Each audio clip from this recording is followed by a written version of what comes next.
probably one of the greatest game companies for the holiday season is Nintendo. They haven't completely gotten into war games, and they make their games casual, much like Wii Sports Club. So what are your thoughts on that, Jonathan? Well, I think it's great that they're bringing back the classics for the next generation. I think it's great that the next generation gets something better.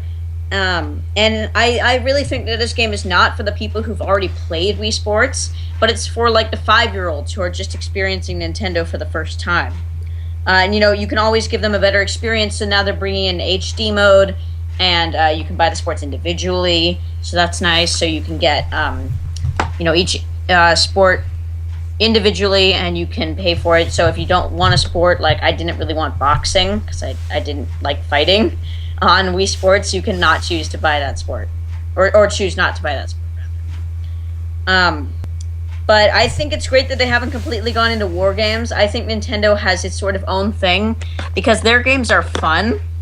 Personally, when I want to have a good time, I don't think shooting people is having a good time. I think that's very stressful, and it's not really a game to me. It's more, at most, I would say it's an activity.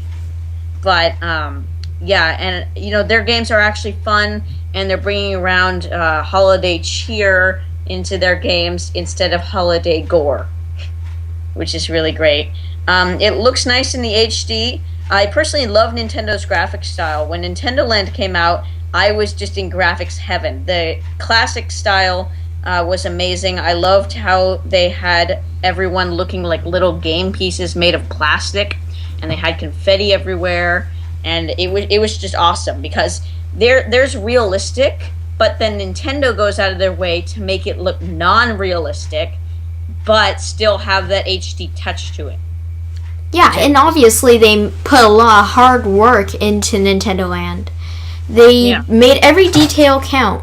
If you look around, you'll find some really small details, and I call them perfect imperfections. Like you can see on Samus's ship, you'll see parts of a TV. Yeah, and there's like battery lamps, just little things everywhere, which is really, really nice.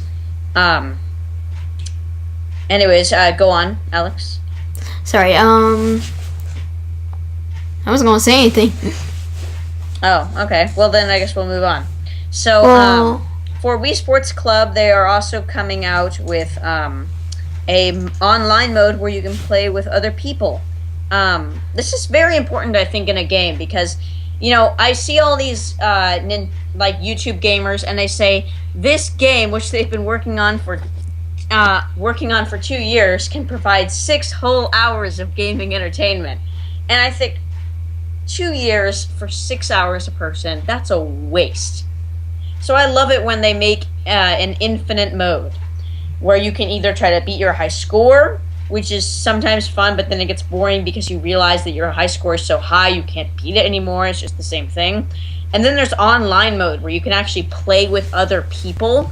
Then it really is a new game every time. Because with games like Wii Party, you do not play to win, you play to have fun. You bring your family in here and you compete, and it's just, you can play it forever. You can keep that game for years and still have fun with it when you're, in your 90s. Of course, you probably won't keep it till your 90s, but you can still have fun with it. You won't be bored. It's not like you're replaying a level that you've played 100 times already. That's great. I definitely agree. Nintendo is obviously the holiday bring everything together console. Unfortunately, Jonathan, we'll have to elaborate a bit more on that next week. Until then, for the audience, you guys can click on the links listed above with the Xbox One and PS4 links enabled. And you can also check out my blog, techtalkforgeeks.blogspot.com, by clicking on my head on the screen. And you can check out Jonathan's vlog by clicking on his head on the screen. Thanks for watching, and I'll see you guys next week.